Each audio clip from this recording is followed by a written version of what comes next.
Uptown Swing level 1. I'm Peter, that's Naomi. Correct. Here we go. Correct.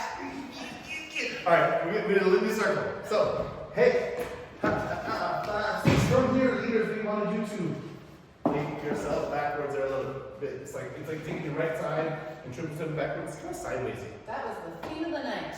Yeah, not 100%, but a little bit sideways. Followers, remember you want a little distance from your partner, and you've got to be really patient in order to do this. Can you over-rotate one time, Naomi? Sure, I can fall backwards all you want. That makes it difficult. If you don't, it's better. Face your partner.